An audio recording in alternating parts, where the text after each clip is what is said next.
Good morning students, class 12th, welcome to TSN school. Mathematics class में हम continuity and differentiability chapter 5th we are discussing the topic differentiability ना. क्या देखा था हमने कि हर डिफरेंशिएबल फंक्शन कॉन्टीन्यूअस होता है बट हर कॉन्टीन्यूअस फंक्शन डिफरेंशिएबल हो this is not need necessarily. Okay फिर हम देख रहे थे derivatives of composite function. Derivatives of composite function में मैंने एक आपको चेन रूल बताया था कि चेन रूल क्या होता है. ये क्या कहता है कि अगर f कोई रियल वैल्यूड फंक्शन है जो कि दो फंक्शंस का कंपोजिशन है u और v का, यानी f को मैं क्या लिख सकती हूँ u of v. Okay that is f is equals to v of u या u ऑफ v बोलो. Suppose t is equals to ux, यानी u जो है वो मैंने उसको t की टर्म्स में मान लिया है ना, यानी ux is equals to t. ux को मैंने मान लिया है t. And if both dt upon dx and dv upon dt exist, dt upon dx यानी ux t के बराबर है तो यानी इसका जो डिफरेंशिएशन होगा वो x के रिस्पेक्ट में होगा एंड v का जो डिफरेंशिएशन होगा वो t के रिस्पेक्ट में होगा. And if both dt upon dx and dv upon dt exist, we have हमारे पास क्या होगा df upon dx is equals to dv upon dt into dt upon dx. Okay इसका प्रूफ हमारे सिलेबस में है भी नहीं, इन्होंने स्किप कर रखा है. तो हम डायरेक्टली इसी तरह से अगर तीन फंक्शन दे रखे हैं ना, सपोज f जो मान लो तीन फंक्शन दिए हुए हैं मेरे को,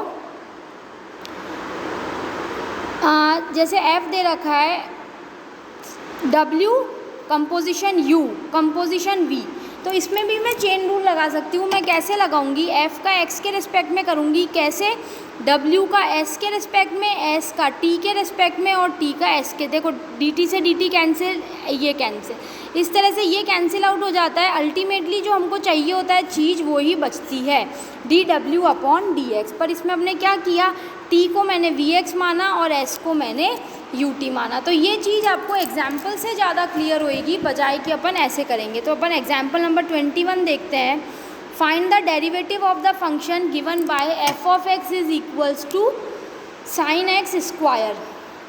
तो observe the given function is a composite of two functions.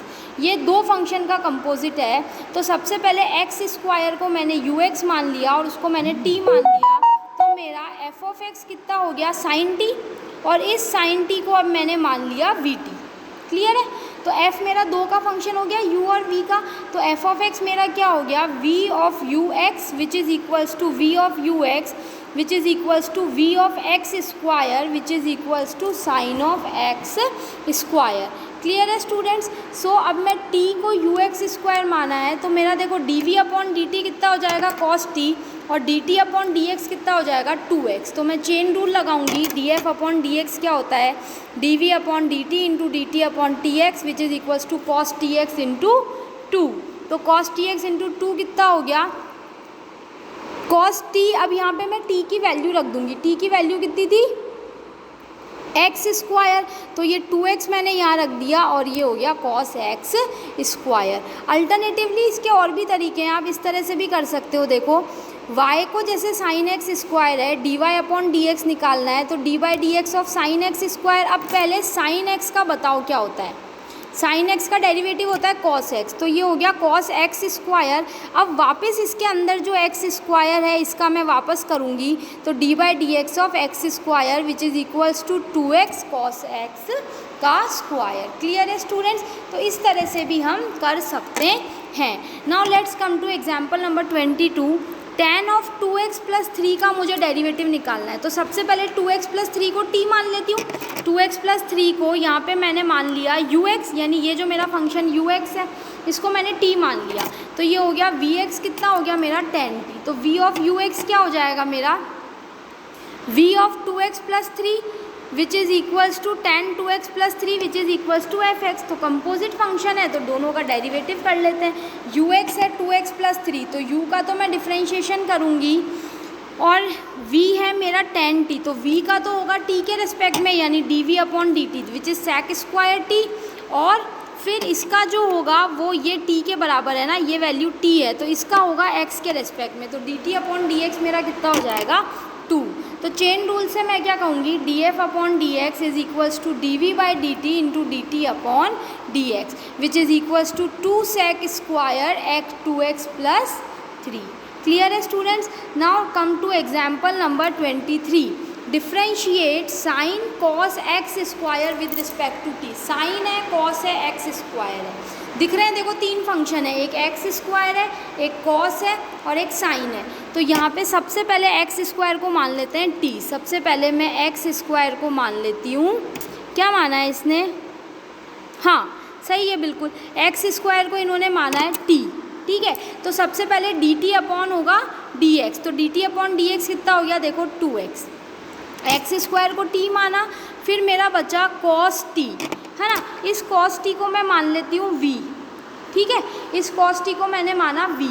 तो v का किसके रिस्पेक्ट में होगा, s is equals to v t ना. इसको इसने s माना है, s is equals to cos t. तो s का होगा with respect to t which is equals to minus of sine t. अब ये जो पूरी चीज़ आई है इसके अंदर की, इसको मैं मान लूँगी sine of s. Okay, sine of w. ये जो पूरा बचेगा इसको मैं मान लूँगी डब्ल्यू s is equals to sine s. तो d W upon D s कितना हो जाएगा, कॉस s. तो ये मैंने यहाँ चेन रूल लगाया, ये मेरी अल्टीमेट वैल्यूज़ आ गई. s t और टी एस और इसकी w की मैं जैसे ही वैल्यूज़ रखूँगी यहाँ पे हमको जो हमारा रिक्वायर्ड आंसर है वो मिल जाएगा.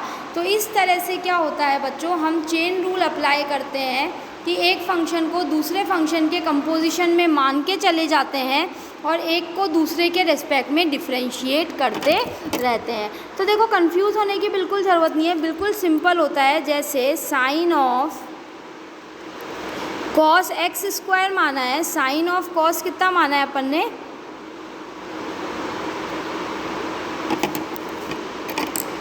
साइन. जैसे इस वाले एग्जाम्पल की अगर मैं बात करूं तो मेरे को दे रखा है साइन कॉस एक्स स्क्वायर. तो सबसे पहले मैंने एक्स स्क्वायर को मान लिया टी, फिर इन दोनों के साथ जो चीज़ आई उसको मैंने मान लिया एस, और फिर इसके साथ जो पूरी चीज़ आई उसको मैंने मान लिया डब्ल्यू. इस तरह से हम साइन चेन रूल लगाते हैं. टी एस डब्ल्यू आप चाहो जो मान सकते हो. तो एक्स स्क्वायर को माना टी, तो अब डिफ्रेंशिएशन किसका होगा, D T upon D x. फिर मैंने s को माना, तो अब s को मैंने, s मेरा किसकी टर्म्स में आया है, t की टर्म्स में. तो एक मेरा निकलेगा D S upon D T. फिर w किसकी टर्म्स में आएगा, जैसे w s की टर्म्स में आएगा, s t की टर्म्स में आएगा और t x की टर्म्स में आएगा. ये इस तरह से चेन रूल चलेगा. तो एक मैं निकालूंगी D W upon D S. तो देखो ये 3 चीज़ें निकली हैं, D W upon D S upon D T and D T upon D X. Clear है स्टूडेंट्स? तो यहाँ तक हमारी बात होती है चेन रूल की कि हम चेन रूल कैसे प्रोसीड करेंगे. जैसे देखो एग्जाम्पल नंबर 22 में भी देखो, एक बार मैं ये भी एक्सप्लेन करती हूँ आपको वापस, आपको समझ में शायद वापस से देखना. 2x प्लस 3 है, 2x प्लस 3 को मैंने मान लिया t, फिर इसके साथ ये जो पूरी चीज़ आई मिलके, इसको मैंने यहाँ पे, इसने कुछ माना नहीं है, आप चाहो तो इसको v मान लो, है ना. ये v मानता है, कभी s मानता है, कुछ भी मान सकते हो आप. तो देखो t तो किसकी टर्म्स में है, x की टर्म्स में, तो D T upon D x. t x की टर्म्स में है और v किसकी टर्म्स में है, t की टर्म्स में. तो एक निकलेगा v अपॉन t. तो इस तरह से जितने फंक्शंस हैं आप उनको इतने अज्यूम करके और आप एक बाय एक सबका डिफ्रेंशिएशन करते जाओ, लास्ट में सबको एक साथ लिख दो.